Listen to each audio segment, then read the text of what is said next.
Hello everyone, हमारे channel में आप सबका स्वागत है। तो आज हम करेंगे लेखपाल का प्रैक्टिस सेट 22। ये आपकी आगामी आने वाली लेखपाल, लोअर पीसीएस और यूपी ट्रिपल एससी का कोई भी एग्जाम उसमें ये सहायक होगी।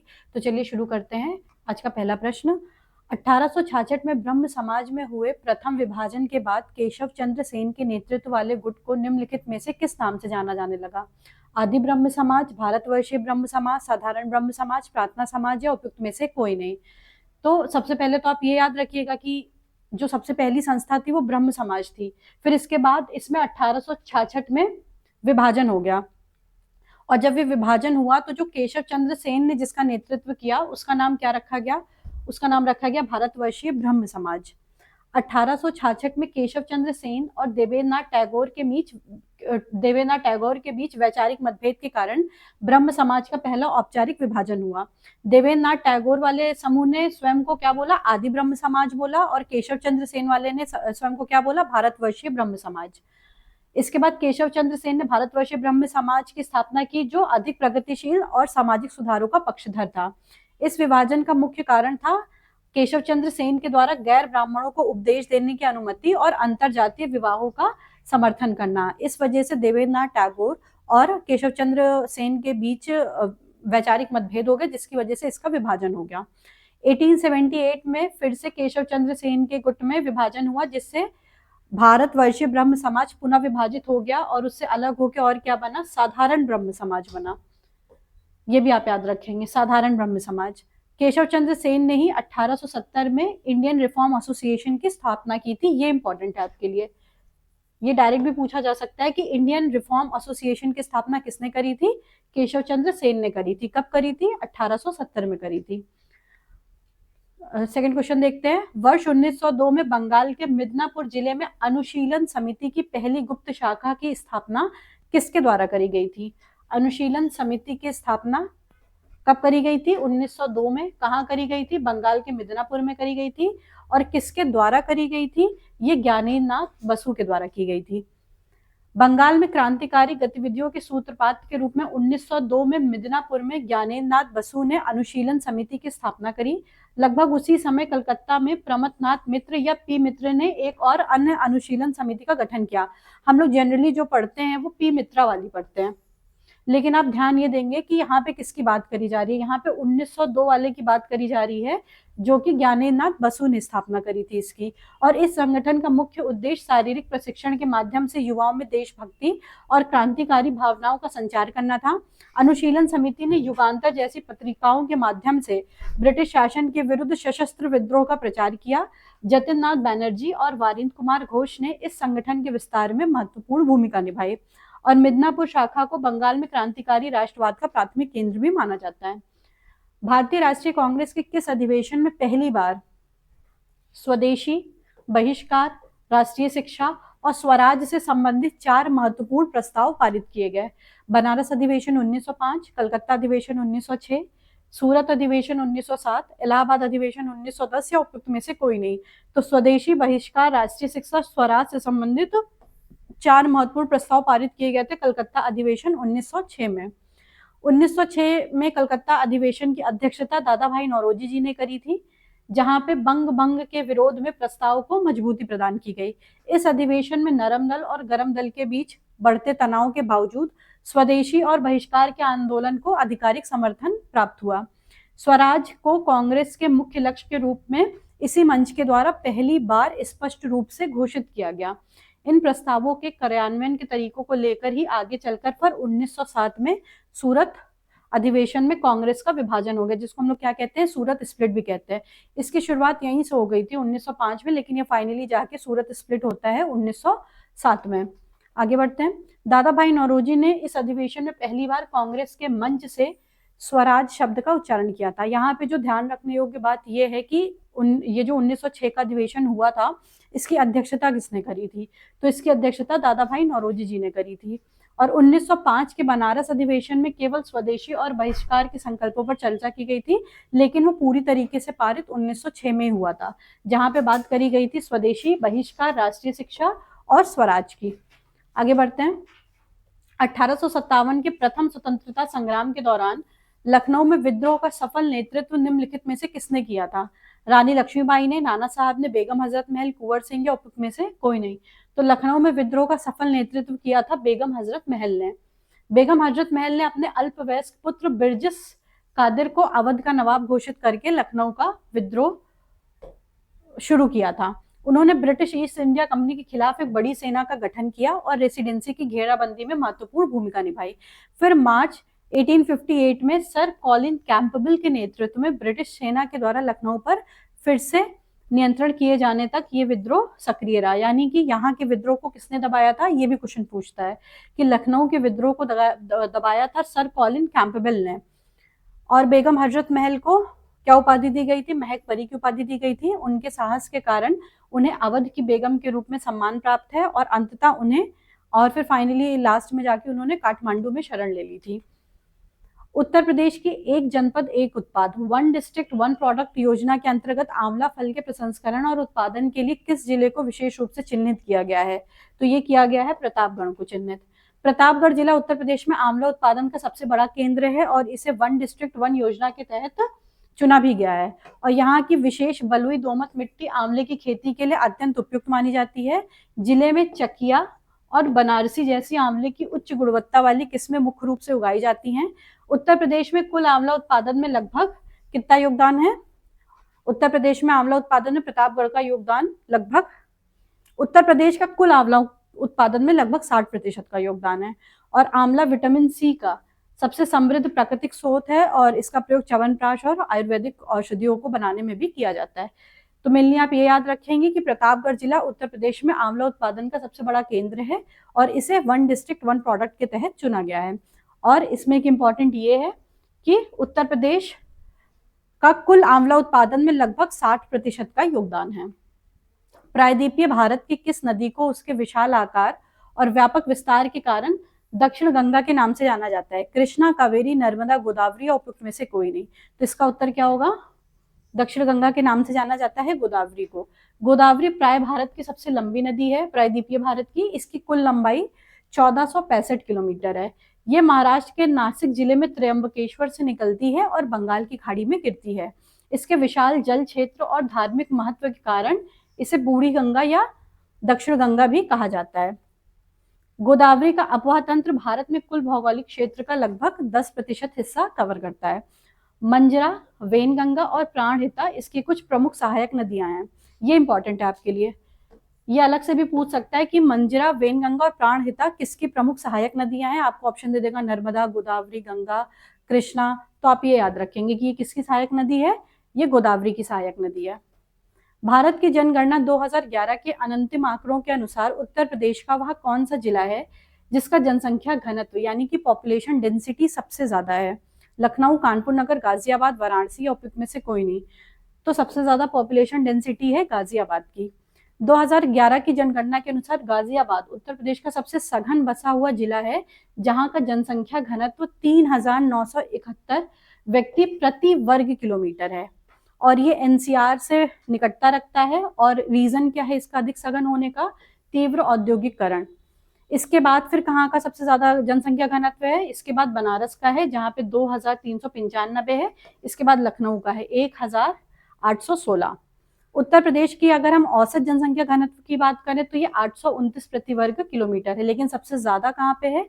गाजियाबाद में लगभग 3971। इसके बाद फिर बनारस में है 2395, फिर लखनऊ में है 1816। और अगर हम उत्तर प्रदेश का ओवरऑल पॉपुलेशन डेंसिटी देखें तो ये 829 व्यक्ति प्रति वर्ग किलोमीटर है, जो कि राष्ट्रीय औसत से काफी ज्यादा है। अब कमेंट में आप बताइए कि राष्ट्रीय औसत कितना है। ललितपुर जिला राज्य में सबसे कम जनसंख्या घनत्व वाला, यहाँ का जनसंख्या घनत्व कितना है? 242 व्यक्ति प्रति वर्ग किलोमीटर। भारतीय संविधान सभा की कार्य संचालन समिति ऑर्डर ऑफ बिजनेस कमेटी के अध्यक्ष निम्नलिखित में से कौन थे? डॉक्टर के एम मुंशी, जीवी मावलंकर, बी पट्टाभी सीतारमैया, एन गोपाल स्वामी अयंगर या उपयुक्त में से कोई नहीं। तो ऑर्डर ऑफ बिजनेस कमेटी के अध्यक्ष कौन थे इसमें? के एम मुंशी, डॉक्टर के एम मुंशी। डॉक्टर के एम मुंशी संविधान सभा की लघु समितियों में से एक कार्य संचालन समिति के अध्यक्ष के रूप में कार्यरत थे। ये समिति सभा के विधायी कार्यों के अनुक्रम और दैनिक कार्यसूचियों को निर्धारित करने के लिए भी उत्तरदायी थी। Kanhaiyalal Maneklal Munshi mainly drafting committee के एक महत्वपूर्ण सदस्य थे और ड्राफ्टिंग कमेटी के हेड कौन थे, अध्यक्ष कौन थे, डॉक्टर बी आर अम्बेडकर। और हाउस कमेटी की अध्यक्षता किसने करी थी, बी पट्टारबी सीतारामैया के द्वारा करी गई थी। और committee on rules of procedure यानी कि कार्य प्रक्रिया नियमों की समिति की अध्यक्षता किसने करी थी, डॉक्टर राजेंद्र प्रसाद ने। आगे बढ़ते हैं। 97th कॉन्स्टिट्यूशन अमेंडमेंट 2011 के द्वारा राज्य के नीति निर्देशक तथ्यों में शामिल किया गया अनुच्छेद 43B मुख्य रूप से किससे संबंधित है, काम का अधिकार और लोक सहायता, नागरिकों के लिए समान नागरिक संहिता, सहकारी समितियों का स्वैच्छिक गठन और प्रबंधन, कुटीर उद्योगों का व्यक्तिगत आधार पर प्रोत्साहन या उपयुक्त में से कोई नहीं।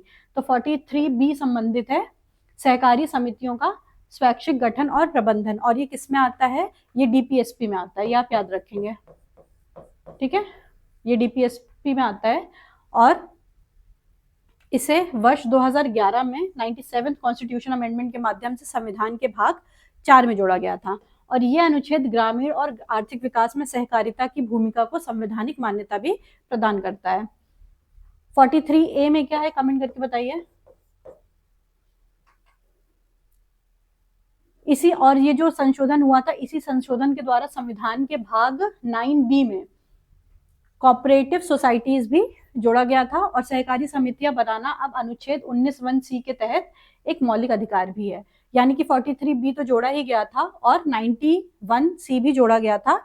किस में जोड़ा गया था, ये फंडामेंटल राइट्स में जोड़ा गया था।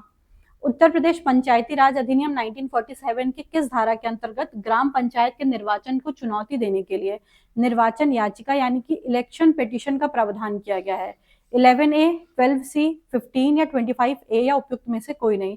तो इलेक्शन पिटीशन का प्रावधान किया गया है 12C में। उत्तर प्रदेश पंचायती राज अधिनियम 1947 की धारा 12C के अनुसार किसी प्रधान या सदस्य के चुनाव को केवल निर्वाचन याचिका के माध्यम से ही प्रश्नगत किया जा सकता है। यह याचिका चुनाव परिणाम की घोषणा के 30 दिनों के भीतर विहित प्राधिकारी के समक्ष प्रस्तुत की जानी अनिवार्य होती है। ये धारा पंचायत चुनाव में भ्रष्टाचार और अनियमितताओं को रोकने के लिए एक न्यायिक सुरक्षा कवच भी प्रदान करती है। उत्तर प्रदेश में पंचायती राज व्यवस्था को त्रिस्तरीय आधार प्रदान करने के लिए 1947 का ये अधिनियम आधारशिला माना जाता है। और धारा 11A ग्राम प्रधान के निर्वाचन और उसके कार्यकाल के शर्तों को स्पष्ट करता है। जब सूर्य क्षितिज से ठीक नीचे होता है तो वायुमंडलीय अपवर्तन के कारण वो हमें दिखाई देने लगता है। वास्तविक सूर्योदय और आभासी सूर्योदय के बीच समय का अंतराल लगभग कितना होता है, 1 मिनट, 2 मिनट, 3 मिनट, 4 मिनट या उपयुक्त में से कोई नहीं। तो इसका उत्तर क्या होगा, इनके बीच अंतराल होता है लगभग 2 मिनट का। ये होता क्या है, देखिए पृथ्वी के वायुमंडल की विभिन्न परतों का घनत्व ऊंचाई के साथ साथ बदलता रहता है, जिससे प्रकाश की किरणें निरंतर अपवर्तित होती रहती हैं। जब सूर्य क्षितिज से थोड़ा नीचे यानी कि लगभग 0.5 डिग्री पे होता है तो उससे आने वाली किरणें सघन वायुमंडल में प्रवेश करते समय अभिलंब की ओर झुक जाती हैं, जिससे सूर्य अपनी वास्तविक स्थिति से ऊपर दिखाई देने लगता है। इस प्रकाशीय घटना के कारण दिन की लंबाई में लगभग 4 मिनट यानी कि 2 मिनट सूर्योदय के समय और 2 मिनट सूर्यास्त के समय उसमें वृद्धि हो जाती है। वायुमंडल अपवर्तन के कारण और क्या होता है, इसके कारण तारे भी हमें टिमटिमाते हुए प्रतीत होते हैं, क्योंकि इससे हमें क्या प्रतीत होता है कि इसकी जो आभासी स्थिति है वो बदलती रहती है। और क्षितिज के निकट सूर्य का चपटा दिखाई देना भी इसी अपवर्तन प्रक्रिया का ही परिणाम है। निम्नलिखित में से कौन सा विशिष्ट रसायन फायर एक्सटिंग्विशन प्रणालियों में प्रयोग किया जाता है जो ओजोन परत के क्षरण के लिए अत्यधिक उत्तरदायी होने के कारण अब प्रतिबंधित है, अब इस पर रोक लगा दी गई है। तो ये क्या है, हेलिन 1211। देखिए हेलिन गैस, विशेष रूप से हेलिन 1211 जिसको क्या बोलते हैं, ब्रोमोक्लोरो डिफ्लोरोमीथेन, क्या बोलते हैं, ब्रोमोक्लोरो डिफ्लोरोमीथेन। ये रासायनिक श्रृंखला अभिक्रिया को तोड़कर आग बुझाने में अत्यंत प्रभावी होती है। इसमें मौजूद ब्रोमीन परमाणु ओजोन परत के अणुओं को नष्ट करने में क्लोरीन की तुलना में लगभग 4 से 100 गुना अधिक आक्रामक होते हैं। इस वजह से इस पे प्रतिबंध लगा दिया गया है। मॉन्ट्रियल प्रोटोकॉल के तहत इसके उत्पादन और गैर जरूरी उपयोग पर वैश्विक स्तर पर रोक लगा दी गई है। हेलिन 1301 का प्रयोग विशेष रूप से विमानन क्षेत्र और सैन्य टैंकों के इंजन के रूप में अभी भी प्रयोग किया जा रहा है, लेकिन हेलिन 1211 पे रोक लगा दी गई है। कौन सा यूज किया जा रहा है, हेलिन 1301। वर्तमान में इसके विकल्प के रूप में FM200, जिसको हेप्टाफ्लोरोप्रोपेन भी कहते हैं, इन रसायनों का प्रयोग किया जाता है जो कि ओजोन परत को हानि नहीं पहुंचाता है। तो आप ये याद रखेंगे कि हेलेन 1211 की जगह क्या यूज किया जा रहा है, FM200। आगे बढ़ते हैं। इसरो के गगनयान मिशन के लिए विकसित किए गए उस मानव रेटेड लॉन्च वाहन का आधिकारिक नाम क्या है जिसे मिशन की सुरक्षा सुनिश्चिट करने के लिए विशेष रूप से संशोधित किया गया है? PSLV C56, GSLV mark MK2, LVM3, SSLV D2 या में से कोई नहीं? तो ह्यूमन रेटेड लॉन्च व्हीकल का नाम क्या है? LVM3। लॉन्च व्हीकल मार्क 3 को गगनयान मिशन के लिए ह्यूमन रेटेड बनाया गया है, जिसे अब HLVM3 यानी कि ह्यूमन रेटेड LVM3 भी कहा जाता है। इसमें क्रू एस्केप सिस्टम जोड़ा गया है जो किसी भी आपात स्थिति में अंतरिक्ष यात्रियों के मॉड्यूल को रॉकेट से सुरक्षित रूप से अलग कर सकता है। अगर आपको ये चीज बेहतर तरीके से जाननी है कि ये जो रॉकेट होता है वो मॉड्यूल से कैसे अलग होता है, तो इसके लिए आप एक ग्रेविटी मूवी है वो आप देख सकते हैं। उसमें बहुत अच्छे तरीके से दिखाया गया है कि ये कैसे इन सबसे अलग होता है। इसके बाद क्या है? इंजन की विश्वसनीयता बढ़ाने के लिए इसके विकास इंजन और क्रायोजेनिक इंजन में महत्वपूर्ण तकनीकी में सुधार किए गए हैं। HLVM3 की वहन क्षमता पृथ्वी की निचली कक्षा यानी कि लियो में लगभग 8000 किलोग्राम तक है। मिशन के तहत अंतरिक्ष यात्रियों को 400 किलोमीटर की कक्षा में 3 दिनों के लिए भेजा जाएगा और फिर भारतीय समुद्री जल में सुरक्षित वापस उतार लिया जाएगा। शासकीय पत्राचार के संदर्भ में जब किसी एक ही सूचना या निर्देश को एक से अधिक विभागों, कार्यालयों या व्यक्तियों को प्रेषित किया जाता है तो उस पत्र के प्रारूप को क्या कहते हैं? अर्धशासकीय पत्र, कार्यालय आदेश, परिपत्र, अधिसूचना या उपयुक्त में से कोई नहीं? तो उसको कहेंगे परिपत्र। परिपत्र एक पत्राचार का ऐसा माध्यम है जिसमें प्रेषक एक होता है लेकिन प्रेषित अनेक होते हैं। इसका उपयोग तब किया जाता है जब किसी शासकीय नीति, निर्देश या सूचना को व्यापक स्तर पर एक साथ प्रसारित किया जाता है। परिपत्र की प्रकृति सूचनात्मक होती है और यह प्रायः पदानुक्रम में ऊपर से नीचे की ओर प्रवाहित होता है, यानी कि ऊपर से नीचे आता है। परिपत्र में प्रायः औपचारिक अभिवादन जैसे कि प्रिय महोदय और स्वनिर्देश जैसे कि भवदीय इनका लोप होता है। इसे प्रशासनिक शब्दावली में गश्ती पत्र के नाम से भी संबोधित किया जाता है और इंग्लिश में क्या बोलते हैं? इसको सर्कुलेशन बोलते हैं।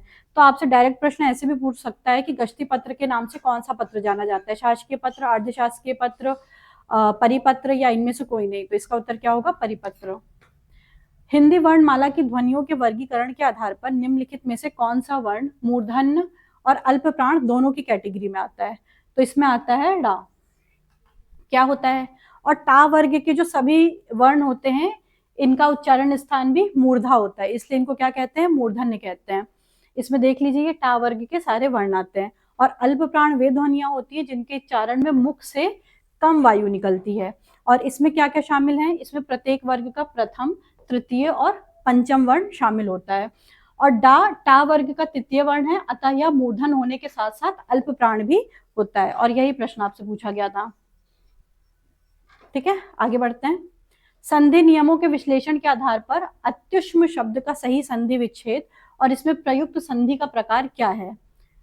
तो अगर हम इनको अलग करेंगे अत्युष्म को तो क्या होगा इनका संधि विच्छेद? अति ऊष्म। और कौन सी संधि है इसमें? यण संधि है। ठीक है, ये याद रखेंगे आप। यण संधि क्या होता है?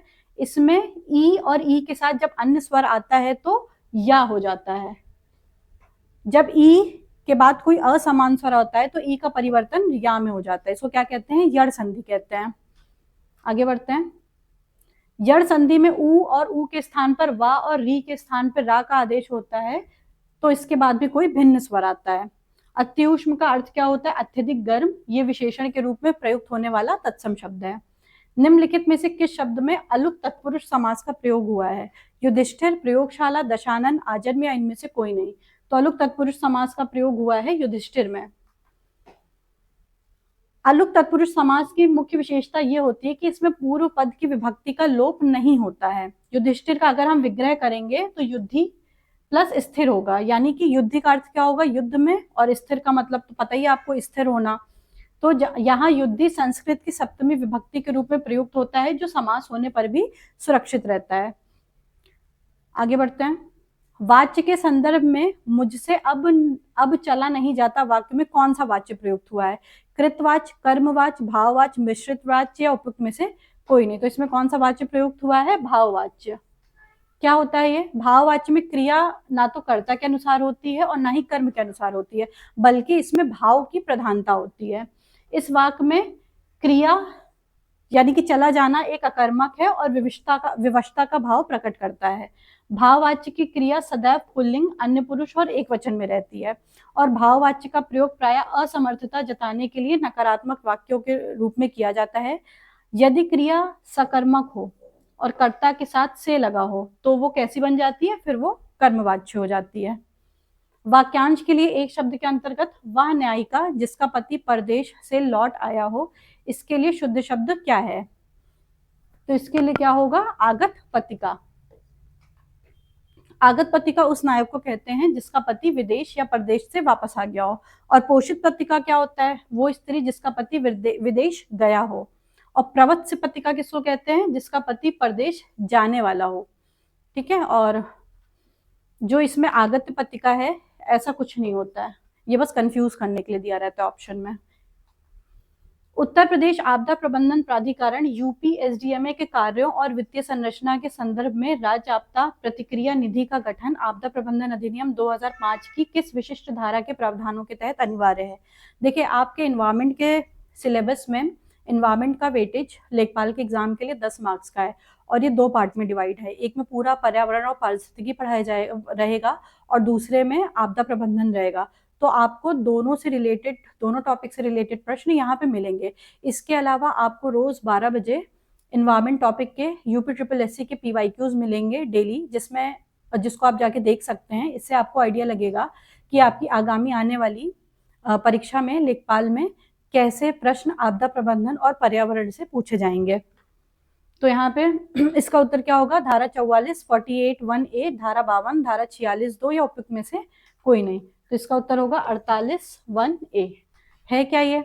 आपदा प्रबंधन अधिनियम 2005 की धारा 48(1)(a) के तहत प्रत्येक राज्य सरकार को राज्य आपदा प्रतिक्रिया निधि यानी कि स्टेट डिजास्टर रिएक्शन फंड का गठन करना अनिवार्य है। यह निधि राज्य के भीतर होने वाली किसी भी अधिसूचित आपदा के समय तत्काल राहत और पुनर्वास कार्यों के लिए प्राथमिक कोष के रूप में भी काम कर रही है और वित्त आयोग की सिफारिश के आधार पर केंद्र सरकार समान श्रेणी के राज्यों के लिए इस निधि में 75% और विशेष श्रेणी के राज्यों के लिए 90% का योगदान देती है। यानी कि एसडीआरएफ में केंद्र सरकार लगभग 75%, जो सामान्य श्रेणी के राज्य हैं उनके लिए, और जो विशेष श्रेणी के राज्य हैं जैसे कि पूर्वोत्तर के या जो पर्वतीय क्षेत्रों के हैं वहां के लिए 90% का योगदान देती है। अधिनियम की धारा 48(1)(b) राज्य आपदा शमन निधि एसडीएमएफ के गठन का भी प्रावधान करती है। उत्तर प्रदेश में मुख्यमंत्री राज्य आपदा प्रबंधन प्राधिकरण के पदेन अध्यक्ष कौन होंगे? मुख्यमंत्री होंगे। राज्य में कौन होते हैं? मुख्यमंत्री होते हैं। और अगर हम सेंट्रल लेवल पे बात करें तो सेंट्रल लेवल पे होंगे प्राइम मिनिस्टर। ये आप याद रखेंगे रेफरेंस। वन्यजीव संरक्षण संशोधन अधिनियम 2022 के द्वारा वन्य जीवों की सुरक्षा के लिए निर्धारित अनुसूचियों के ढांचे में आमूलचूल परिवर्तन किया गया है। इसके अनुसार साइट्स क्या है? ये लुप्तप्राय प्रजातियों के अंतर्राज्यीय व्यापार पर कन्वेंशन के लिए परिशिष्टों में सूचीबद्ध प्रजातियों के लिए कौन सी अनुसूची बनाई गई है? अनुसूची 1, अनुसूची 3, अनुसूची 4, अनुसूची 2 या उपयुक्त में से कोई नहीं। तो इनके लिए कौन सी अनुसूची बनाई गई है? अनुसूची 4। क्या है ये? वन्यजीव संरक्षण संशोधन अधिनियम 2022 ने पूर्व की 6 अनुसूचियों को युक्ति संगत बनाकर केवल 4 मुख्य अनुसूचियां कर दी हैं। नई अनुसूची 4 को विशेष रूप से उन प्रजातियों के लिए आरक्षित किया गया है जो कि साइट्स के तहत सूचीबद्ध हैं। साइट्स क्या है? Convention on international trade in endangered species of wild fauna and flora. यह संशोधन भारत की अंतर्राष्ट्रीय व्यापार संधि के प्रति प्रतिबद्धता को कानूनी रूप से मजबूत करता है। वर्तमान ढांचे में अनुसूची 1 और 2 क्रमशः उच्चतम और निम्नतम सुरक्षा स्तर प्राप्त वन्य जीवों के लिए है, जबकि अनुसूची 3 पौधों के लिए है। ये आप याद रखेंगे कि पहली और दूसरी वन्य जीवों के लिए है और तीसरी पौधों के लिए है। और वर्मिन घोषित करने वाली अनुसूची को अब संशोधित प्रक्रियाओं के द्वारा प्रतिस्थापित कर दिया गया है। कमेंट में बताइए कि वर्बिन क्या होता है। जलवायु परिवर्तन पर राष्ट्रीय कार्य योजना NAPCC के तहत संचालित उन्नत ऊर्जा दक्षता के लिए राष्ट्रीय मिशन के भीतर PAT, क्या है PAT? Perform, achieve and trade. इस योजना का कार्यान्वयन किस वैधानिक निकाय की देखरेख में किया जाता है? भारतीय नवीकरणीय ऊर्जा विकास एजेंसी IREDA, ऊर्जा दक्षता ब्यूरो, राष्ट्रीय हरित अधिकरण, केंद्रीय विद्युत नियामक आयोग या उपयुक्त में से कोई नहीं। इसका उत्तर क्या होगा? BEE यानी कि ऊर्जा दक्षता ब्यूरो। क्या है ये? पैट ऊर्जा दक्षता ब्यूरो के द्वारा संचालित एक प्रमुख बाजार आधारित तंत्र है जिसका उद्देश्य ऊर्जा गहन उद्योगों की विशिष्ट ऊर्जा खपत को कम करना है। इसके तहत निर्धारित लक्ष्यों से अधिक ऊर्जा बचत करने वाले उद्योगों को ऊर्जा बचत प्रमाण पत्र यानी कि ES सर्ट्स जारी किए जाते हैं जिन्हें अन्य संस्थाओं को बेचा जा सकता है। यानी कि ये एक तरीके के सर्टिफिकेट्स होते हैं और ये योजना सीधे तौर पे NAPCC के 8 मिशनों में से एक को शक्ति प्रदान करता है और ऊर्जा दक्षता ब्यूरो की स्थापना ऊर्जा संरक्षण अधिनियम 2001 के तहत करी गई है। NAPCC को जून 2008 में भारत की बदलती जलवायु चुनौतियों से निपटने के लिए एक व्यापक रणनीति के रूप में भी लॉन्च किया गया है। आपदा प्रबंधन अधिनियम 2005 की किस धारा के अंतर्गत राज्य सरकार के द्वारा राज्य कार्यकारी समिति यानी कि स्टेट एग्जीक्यूटिव कमेटी का गठन किया जाता है जिसका पदेन अध्यक्ष राज्य का मुख्य सचिव होता है? तो कौन सी धारा है? 14, 18, 20, 22 या उपयुक्त में से कोई नहीं। तो ये क्या होगा? धारा 20। आपदा प्रबंधन अधिनियम 2005 की धारा 20(1) के तहत राज्य सरकार को राज्य कार्यकारी समिति गठित करना अनिवार्य है जो SDMA की सहायता करती है। इस समिति का पदेन अध्यक्ष राज्य का मुख्य सचिव यानी कि चीफ सेक्रेटरी होता है और इसमें राज्य सरकार द्वारा अधिसूचित अधिकतम 4 अन्य सचिव इसके सदस्य होते हैं। ये समिति राज्य आपदा प्रबंधन योजना के कार्यान्वयन की निगरानी और विभिन्न सरकारी विभागों के बीच समन्वय के लिए भी उत्तरदायी है। धारा 14 के तहत गठित राज्य आपदा प्रबंधन प्राधिकरण का पदेन अध्यक्ष कौन होगा? मुख्यमंत्री होंगे और SCC को धारा 22 के तहत राज्य में आपदा शमन और तैयारी के उपायों को नियंत्रित करने की विशिष्ट शक्तियां भी प्रदान की गई हैं। पर्यावरण मंत्रालय के द्वारा वन्य जीव संरक्षण रणनीति 2002 के तहत स्वीकृत मानकों के अनुसार किसी संरक्षित क्षेत्र के चारों ओर घोषित पारिस्थितिकी रूप से संवेदनशील क्षेत्र यानी कि ESZ की सामान्य विस्तार सीमा कितने निर्धारित की गई है? 5 किलोमीटर, 10 किलोमीटर, 15 किलोमीटर, 25 किलोमीटर या उपयुक्त में से कोई नहीं। तो कितने निर्धारित करी गई है? ESZ की सीमा 10 किलोमीटर। वन्य जीव संरक्षण नीति 2002 के तहत राष्ट्रीय उद्यानों यानी कि नेशनल पार्क्स और वाइल्ड लाइफ सेंचुरीज के चारों ओर, जैसे मान लीजिए ये है और इसके चारों ओर 10 किलोमीटर तक के क्षेत्र को पारिस्थितिकी रूप से ESZ के रूप में घोषित किए जाने का प्रावधान किया गया है और इन क्षेत्रों का मुख्य उद्देश्य संरक्षित क्षेत्रों के लिए एक शॉक एब्जॉर्बर के रूप में काम करना है ताकि वहां की जैव विविधता पर मानवीय हस्तक्षेप का प्रभाव कम हो जिससे कि यहाँ का फ्लोरा और फौना सुरक्षित रह सके। और ESZ को पर्यावरण संरक्षण अधिनियम 1986 की धारा 325 के तहत अधिसूचित किया जाता है और सर्वोच्च न्यायालय ने जून 2022 में दिशा निर्देश दिया था कि प्रत्येक संरक्षित वन, राष्ट्रीय उद्यान और वन्य जीव अभ्यारण्य के चारों ओर कम से कम 1 किलोमीटर का अनिवार्य ESZ होना चाहिए। ESZ के भीतर व्यावसायिक खनन, प्रदूषण फैलाने वाले उद्योगों की स्थापना और प्रमुख जल विद्युत परियोजनाओं जैसी गतिविधियां पूर्ण रूप से प्रतिबंधित होती हैं। उत्तर प्रदेश बजट 25-26 के अनुसार राज्य सरकार ने मुख्यमंत्री सूक्ष्म उद्यमी दुर्घटना बीमा योजना के तहत बीमा कवर की राशि को 5 लाख से बढ़ाकर कितना करने का प्रावधान किया है? तो इसको बढ़ाकर 10 लाख करने का प्रावधान किया है। उत्तर प्रदेश सरकार ने बजट 2025-26 में MSME क्षेत्र को बढ़ावा देने के लिए सुरक्षा जाल का विस्तार किया है। मुख्यमंत्री सूक्ष्म उद्यमी दुर्घटना बीमा योजना के तहत अब सूक्ष्म उद्यमियों को 10 लाख रुपए की वित्तीय सहायता प्रदान की जाएगी। ये कदम ग्रामीण और अर्धशहरी क्षेत्रों में काम करने वाले छोटे व्यवसायियों को सामाजिक सुरक्षा प्रदान करने के उद्देश्य से लिया गया है। बजट में इस योजना के लिए विशेष रूप से 200 करोड़ रुपए का अतिरिक्त फंड आवंटित किया गया है। उत्तर प्रदेश भारत में सबसे अधिक MSME इकाइयों वाला राज्य है। लगभग कितनी है यहाँ पे MSME इकाइयां? लगभग 90 लाख है और इस योजना का लाभ 18 से 60 वर्ष की आयु के बीच पंजीकृत उद्यमियों को मिलेगा। नीति आयोग द्वारा जारी 2026 में राष्ट्रीय बहुआयामी गरीबी सूचकांक यानी कि मल्टी डायमेंशनल पॉवर्टी इंडेक्स की प्रगति रिपोर्ट के अनुसार 2015-16 से 2024 से 25 के बीच उत्तर प्रदेश में गरीबी से बाहर निकलने वाले लोगों की कुल संख्या कितनी है? तो 2015-16 से 2024-25 में यानी कि लगभग 10 सालों में 5.94 करोड़ लोग गरीबी रेखा से बाहर आ गए हैं। नीति आयोग की नवीनतम रिपोर्ट के अनुसार उत्तर प्रदेश ने एमपीआई को कम करने में देश में शीर्ष स्थान बरकरार रखा है।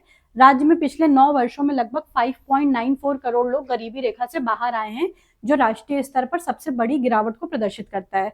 और इस रिपोर्ट में स्वास्थ्य, शिक्षा और जीवन स्तर के 12 संकेतकों के आधार पर सुधार को रेखांकित किया जाता है और विशेष रूप से पोषण और रसोई गैस की उपलब्धता में सुधार ने इस गिरावट में 35% का योगदान दिया है।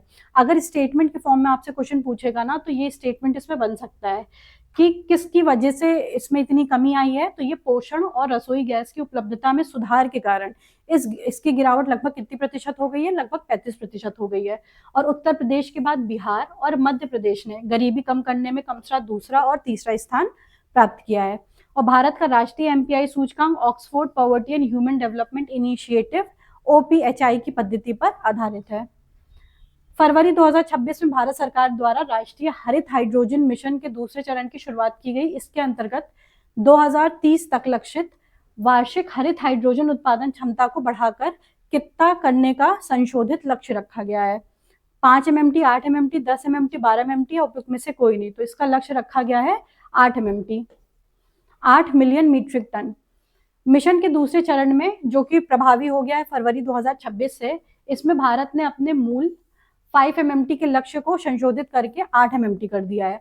इसका उद्देश्य यूरोपीय संघ और पूर्वी एशिया के बाजारों में ग्रीन हाइड्रोजन के निर्यात में 20% की वैश्विक हिस्सेदारी हासिल करना है। इस नीति के तहत उत्तर प्रदेश के बरेली और प्रयागराज में नए ग्रीन हाइड्रोजन वैली विकसित करने का प्रावधान है। ये यूपी स्पेशल के लिए बहुत इंपॉर्टेंट फैक्ट है कि उत्तर प्रदेश के कौन से जिले में ग्रीन हाइड्रोजन वैली विकसित करने का प्रावधान किया गया है? तो ये है बरेली और प्रयागराज। मिशन को अब नेट जीरो 2070 के बजाय नेट जीरो ट्रांजिशन 2060 के अनुरूप ढाला गया है। और उत्तर प्रदेश की हरित हाइड्रोजन नीति 2024 के तहत हाइड्रोजन उत्पादन पर 10 से 40% तक की पूंजीगत सब्सिडी भी दी जा रही है। हरित हाइड्रोजन के उत्पादन के लिए इलेक्ट्रोलाइजर निर्माण के लिए पीएलआई योजना का बजट भी 2026 में 15% बढ़ाया गया है। उत्तर प्रदेश बजट 2025-26 के प्रस्तावों के अनुसार मुख्यमंत्री पर्यटन विकास सहभागिता योजना के तहत किसी प्रतिष्ठित धार्मिक और ऐतिहासिक स्थल के पुनरुद्धार हेतु राज्य सरकार और निजी क्षेत्र के बीच वित्त पोषण का अनुपात क्या निर्धारित किया जाएगा? तो इसका उत्तर क्या होगा? 50-50%। ठीक है, यानी कि 50% राज्य सरकार देगी और 50% जो भी उसमें प्राइवेट एंटिटी शामिल हुई है वो देगी। उत्तर प्रदेश बजट 2025-26 में पर्यटन को बढ़ावा देने के लिए सार्वजनिक निजी क्षेत्र यानी कि पीपीपी मॉडल पे अब ज्यादा जोर दिया जा रहा है, पब्लिक प्राइवेट मॉडल पे ज्यादा जोर दिया जा रहा है। और मुख्यमंत्री पर्यटन विकास सहभागिता योजना के तहत अगर कोई निजी संस्थान या व्यक्ति किसी धार्मिक ऐतिहासिक स्थल का विकास करना चाहता है तो कुल लागत का 50% राज्य सरकार वहन करेगा और शेष 50% निजी क्षेत्र के द्वारा दिया जाएगा। इस योजना का उद्देश्य स्थानीय पर्यटन सर्किट में बुनियादी ढांचाओं का विकास करना है और पर्यटन को बढ़ावा देना है। बजट 2025-26 में पर्यटन नीति 2022 के अंतर्गत कार्यान्वयन के लिए 1000 करोड़ रुपए से अधिक का आवंटन प्रस्तावित है। उत्तर प्रदेश को वर्ष 2026 तक घरेलू पर्यटन के मामलों में देश में शीर्ष स्थान पर बनाए रखे जाने का लक्ष्य भी रखा गया है। फरवरी 2026 में वाणिज्य और उद्योग मंत्रालय द्वारा जारी logistics data bank LDB report 2025-26 के अनुसार कंटेनर टर्न अराउंड समय को कम करने और दक्षता के मामले में भारत के किस प्रमुख बंदरगाह ने शीर्ष स्थान हासिल किया है? कांडला बंदरगाह, विशाखापट्टनम बंदरगाह, जवाहरलाल नेहरू पोर्ट अथॉरिटी, चेन्नई बंदरगाह या उपयुक्त में से कोई नहीं। तो ये किसने स्थान हासिल किया है? ये जवाहरलाल नेहरू पोर्ट अथॉरिटी ने। फरवरी 2026 की रिपोर्ट के अनुसार नवी मुंबई स्थित जवाहरलाल नेहरू पोर्ट अथॉरिटी ने वैश्विक मानकों के अनुरूप न्यूनतम टर्न अराउंड समय दर्ज किया है। लॉजिस्टिक डेटा बैंक प्रोजेक्ट का संचालन national industrial corridor development corporation के द्वारा किया जाता है। और ये सूचकांक बंदरगाहों के डिजिटलीकरण और सागरमाला परियोजना के तहत बुनियादी ढांचे में सुधार को भी दर्शाता है। भारत का लक्ष्य 2026 के अंत तक लॉजिस्टिक परफॉर्मेंस इंडेक्स में वैश्विक स्तर पर 25 देशों में शामिल होना है। और जेएनपीए भारत का पहला 100% लैंडलॉर्ड मॉडल वाला प्रमुख बंदरगाह है, जहां सभी टर्मिनल पीपीपी मोड पर संचालित होते हैं। आपके लिए ये फैक्ट इंपॉर्टेंट है कि भारत का पहला 100% लैंडलॉर्ड मॉडल वाला प्रमुख बंदरगाह कौन सा है, तो जवाहरलाल नेहरू पोर्ट अथॉरिटी। इसके आगे क्वेश्चन खुशबू में आपसे डिस्कस करेंगे। Thank you ma'am. कैसे हैं आप लोग? आई होप आप लोग अच्छे होंगे और अपनी पढ़ाई को कर रहे होंगे। जैसे कि आप देख रहे हैं, हम लेखपाल की एक सीरीज चला रहे हैं जिसमें वो सारे महत्वपूर्ण क्वेश्चन आपको प्रैक्टिस कराए जा रहे हैं जिसकी प्रोबेबिलिटी है आपके एग्जाम में आने की। तो आप उसको बहुत ध्यान से पढ़ें, और इससे रिलेटेड कोई भी प्रश्न है या कोई भी सजेशंस है तो आप कमेंट सेक्शन में उसको लिख सकते हैं। चलिए शुरू करते हैं। आपको पता है कि आप मेरे साथ यूपी जीके, ग्राम विकास, कंप्यूटर और डीआई के क्वेश्चन करते हैं, है ना। और ये सारे सेक्शन आपको पता है, यूपी जी के 20 नंबर का, ग्राम विकास 5, कंप्यूटर 15 और डीआई 10। ये आपके मार्क्स हैं जो बाइफरकेट किए गए हैं एग्जाम के पॉइंट ऑफ व्यू से, ठीक है। इसी हिसाब से हमने अपने टेस्ट पेपर को तैयार किया है, जिसमें आप कंप्यूटर के क्वेश्चन रोज करते हैं, डीआई का एक क्वेश्चन रोज सॉल्व करते हैं। और यकीन माने मैथ्स में जितने भी इंपॉर्टेंट टॉपिक थे वो आपको कवर कराए गए हैं, रेशियो, प्रपोर्शन, प्रॉफिट लॉस, उनसे और उनसे रिलेटेड अब हर क्लासेस में डीआई के क्वेश्चन कराए जा रहे हैं। आप भले पूरे दिन में एक क्वेश्चन ही प्रैक्टिस करें, एक ग्राफ पे 5 क्वेश्चन आप प्रैक्टिस करते हैं, उससे आपके मैथ्स में इंप्रूवमेंट होगा और हर तरह के क्वेश्चन से आप गो थ्रू होंगे। चलिए हम लोग शुरू करते हैं। पहला क्वेश्चन देखते हैं जो कि यूपी स्पेशल का है। उत्तर प्रदेश के सोनभद्र जिले में बंसी मकरी एक क्षेत्र है जहां पर एक दुर्लभ खनिज पाया जाता है, ठीक। इसका उपयोग मुख्य रूप से लौह और इस्पात उद्योग में रिफैक्ट्री सामग्री के रूप में किया जाता है। तो आपको उस दुर्लभ खनिज का नाम बताना है, जो कि देखिए यहाँ से 3 क्वेश्चन मिल गए कि सोनभद्र एक जिला है जहां पर एक दुर्लभ खनिज मिलता है, उस खनिज का नाम बताना है। सोनभद्र में वो जगह कौन सी है जहां पे वो खनिज मिलता है, वो है बंसी मकरी। तो ये आप ध्यान रखेंगे। और उस खनिज का नाम है इंडालुसाइड, ठीक है। अब देखिए, विशेष रूप से इंडालुसाइड के भंडार मिलते हैं जो देश में शीर्ष क्षेत्र है, बंसी मकरी और विंडमगंज, ठीक है। ये आप ध्यान रखिएगा, तीनों जगह का नाम बंसी मकरी और विंडमगंज। यह एक एल्युमिनियम सिलिकेट खनिज है जिसका उपयोग उच्च तापमान वाली भट्टियों, ठीक है, में लाइनिंग बनाने में किया जाता है। राज्य के खनिज विकास में सोनभद्र का बेल्ट राजनीतिक महत्व रखता है। देखिए, इसलिए क्योंकि जो सोनभद्र का एरिया है वहां पर बहुत सारे खनिज पाए जाते हैं, तो इस वजह से वो उत्तर प्रदेश के लिए बहुत महत्वपूर्ण है, ठीक। और यहाँ पर ये एक दुर्लभ खनिज है, इस वजह से इसकी महत्ता बढ़ जाती है। उत्तर प्रदेश भारत में कुल एंडालुसाइड भंडारण का लगभग 75 से 80% हिस्सा उत्तर प्रदेश में ही है। तो ये ध्यान रखिएगा। मिर्जापुर के कुल क्षेत्र में मिर्जापुर के भी कुछ, देखिए सोनभद्र मिर्जापुर ये आपस में सटे हुए हैं, तो वहां पर खनिज जो है वो थोड़े से मिर्जापुर में भी मिलते हैं, ठीक। तो ये चीज ध्यान रखिएगा। अब अगला क्वेश्चन देखिए, उत्तर प्रदेश राज्य अभिलेखागार यूपी स्टेट आर्काइव्स के ऐतिहासिक विकास के संदर्भ में इसकी स्थापना 1949 में सेंट्रल रिकॉर्ड ऑफिस के रूप में सर्वप्रथम किसके द्वारा किस स्थान पर की गई थी, ठीक है। तो ये क्वेश्चन है आपका कि इसको देखिए, उत्तर प्रदेश का जो राज्य अभिलेखागार है उसका पहले नाम क्या था? उसका नाम था सेंट्रल रिकॉर्ड ऑफिस, और उसकी स्थापना कब की गई थी? 1949 में। अब ये पूछ रहा है कि सर्वप्रथम किस स्थान पर की गई थी, तो आप देखेंगे तो इसका आंसर प्रयागराज हो जाएगा, ठीक। इलाहाबाद सेंट्रल रिकॉर्ड ऑफिस, तब इलाहाबाद बोलते थे प्रयागराज को, ठीक। तो आप ये ध्यान रखिएगा। 1973 में प्रशासनिक सुगमता और दस्तावेज के बेहतर प्रबंधन हेतु इसे लखनऊ स्थानांतरित कर दिया गया। यह संस्थान उत्तर प्रदेश की संस्कृति विभाग के अधीन कार्यकर्ता और ऐतिहासिक अभिलेखों के संरक्षण का मुख्य केंद्र है। अब अगर पूछेगा प्रेजेंट टाइम में राज्य अभिलेखागार कहाँ है, तो आप बताएंगे लखनऊ में, लेकिन जब उसकी स्थापना हुई थी तो स्थापना इलाहाबाद में हुई थी। तो ये ध्यान रखिएगा। अब आगे बढ़ते हैं। उत्तर प्रदेश के औद्योगिक परिदृश्य में खुर्जा, बुलंदशहर, को सिरेमिक सिटी के रूप में जाना जाता है। ये क्वेश्चन हम ओडीओपी में भी आपको पढ़ा चुके हैं कि खुर्जा को सिरेमिक सिटी के नाम से जानते हैं। यहाँ तकनीकी सहायता और गुणवत्ता परीक्षण के लिए निम्नलिखित में से कौन सा राष्ट्रीय स्तर का संस्थान अपनी क्षेत्रीय इकाई संचालित करता है, ये आपको बताना है। तो ये हो जाएगा C, central glass and ceramic research institute. अगर आप देखेंगे तो यहाँ सेरेमिक की बात चल रही है, इसको पढ़ने के बाद आप यहाँ से आंसर गैस कर सकते हैं। ठीक है, इस तरह के क्वेश्चन एग्जाम में जरूर आते हैं कि जो क्वेश्चन में पूछा गया, देखिए क्वेश्चन और आंसर को अगर बहुत ध्यान से पढ़ेंगे तो आपको बहुत हद तक आंसर समझ में आएंगे। तो उसमें आपको ये चीज ध्यान रखनी है कि क्वेश्चन और आंसर में कुछ कॉमन तो नहीं है। अगर कॉमन होता है तो जनरली आंसर हो जाता है। यहाँ सिरेमिक के बारे में बोला है, सिरेमिक यहाँ लिखा हुआ है, तो ये आंसर हो गया। ठीक, या केंद्र खुर्जा में पॉटरी उद्योग को उन्नत भट्टी तकनीकी और मिट्टी की परीक्षण की सुविधा प्रदान करता है। खुर्जा की पॉटरी को अपनी विशिष्ट शैली और गुणवत्ता के कारण जीआई टैग भी मिल चुका है, ये ध्यान रखिएगा। खुर्जा में मिट्टी के बर्तनों का इतिहास लगभग 500 वर्ष पुराना है। ठीक, अफगान शासकों के काल से शुरू हुआ था। उत्तर प्रदेश में चुनार, मिर्जापुर भी चीनी मिट्टी और भूरे पर्वत के कार्य के लिए प्रसिद्ध है, लेकिन जो क्या कहते हैं इकाई का केवल खुर्जा में। अगर आप देखेंगे central glass and ceramic research institute, ये कहाँ पर है, खुर्जा में, तो ये आप ध्यान रखिएगा।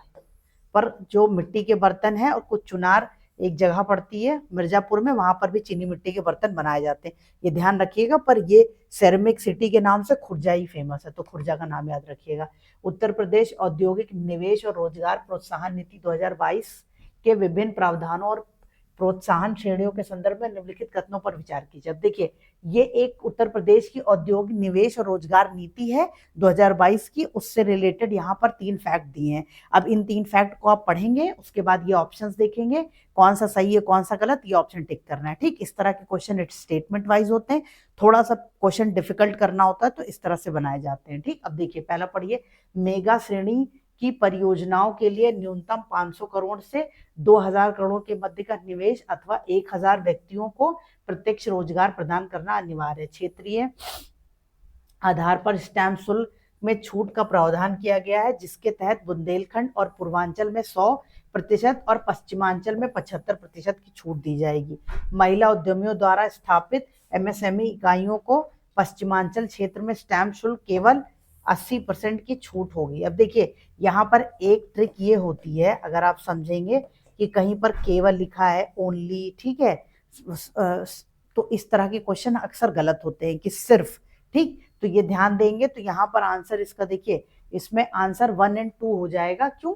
क्योंकि जो ये महिला उद्यमियों को प्रोत्साहन दिया जा रहा है वो 100% स्टैम्प शुल्क प्रावधान है कि 100% का स्टैम्प शुल्क कर दिया गया है।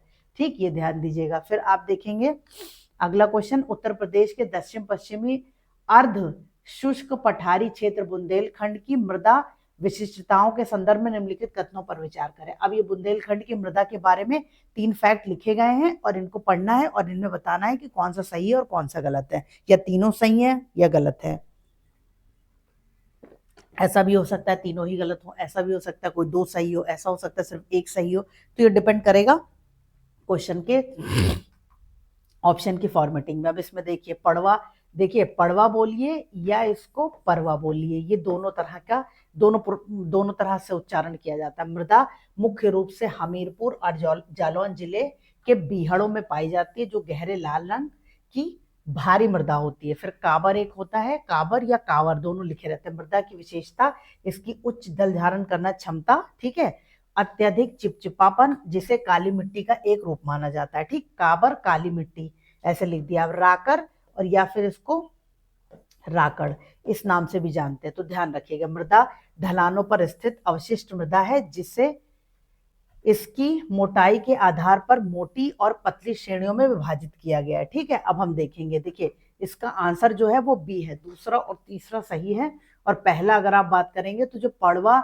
मृदा है इसके बारे में यहाँ पर फैक्ट गलत लिखा हुआ है, तो वो हम समझते हैं कि क्या गलत हुआ। देखिए पड़वा जो है मृदा वास्तव में हल्की है, वहां भारी लिख दिया है।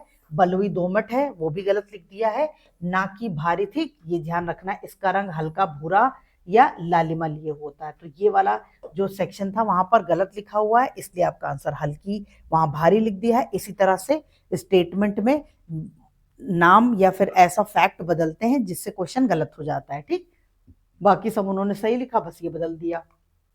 अब अगला क्वेश्चन देखिए, उत्तर प्रदेश जमींदारी विनाश और भूमि व्यवस्था अधिनियम एक्ट 1950 के संदर्भ में निम्नलिखित कथनों पर विचार कीजिए। अधिनियम की धारा 154 के अनुसार कोई भी भूमिधर अपनी भूमि का हस्तांतरण किसी ऐसे व्यक्ति को नहीं कर सकता जिसके पास हस्तांतरण के पश्चात कुल भूमि 12.5 एकड़ से अधिक हो जाए। ठीक, अधिनियम की धारा 117 राज्य सरकार को यह शक्ति प्रदान करती है कि वह गैजेट में अधिसूचना के माध्यम से अधिग्रहित भूमि हाट बाजार मेले को गांव सभा में निहित कर सके। इस अधिनियम के तहत असामी एक ऐसा काश्तकार है जिसके पास भूमि के हस्तांतरणीय अधिकार ट्रांसफरेबल राइट होते हैं। उपयुक्त में से कौन सा कथन सत्य है ये आपको बताना। आपने 3 स्टेटमेंट पढ़ लिए, तीनों में से कौन सा सही है कौन सा गलत है ये आपको बताना। अब इसमें देखिए जो स्टेटमेंट थर्ड है वो रॉन्ग है। ठीक, और इसमें पहला दूसरा यह कथन देखिए, क्योंकि असामी के पास गैर हस्तांतरण नॉन ट्रांसफरेबल अधिकार होते हैं, जबकि संक्रमणीय अधिकार वाला भूमिधर, ठीक है, वे ट्रांसफरेबल राइट होता है। तो इसमें आपको ध्यान रखना, देखिए ये फैक्ट चेंज किया गया है कि इनके पास जो ट्रांसफरेबल राइट है वो नहीं होते हैं। ठीक, ये ट्रांसफरेबल जो राइट हैं वो होते हैं भूमिधर के पास में, तो ये आप ध्यान रखिएगा। फिर अगला क्वेश्चन देखिए, उत्तर प्रदेश की बुनियादी ढांचा परियोजना और रसद लॉजिस्टिक्स नीति के संदर्भ में निम्नलिखित कथनों पर विचार करें। तो ये आप देखिए, पीएम गति शक्ति राष्ट्रीय मास्टर प्लान के तहत ग्रेटर नोएडा के दादरी में विकसित होने वाला मल्टी मॉडल लॉजिस्टिक हब का कुल परियोजन क्षेत्र लगभग 823 एकड़ निर्धारित किया गया। तो ये एरिया बता रहा है। ठीक, फिर अगला क्वेश्चन देखिए, उत्तर प्रदेश वेयर हाउसिंग और लॉजिस्टिक नीति 2025 के अनुसार राज्य का लक्ष्य रसद लागत लॉजिस्टिक कॉस्ट को वर्तमान स्तर से घटाकर 10% से कम करना है।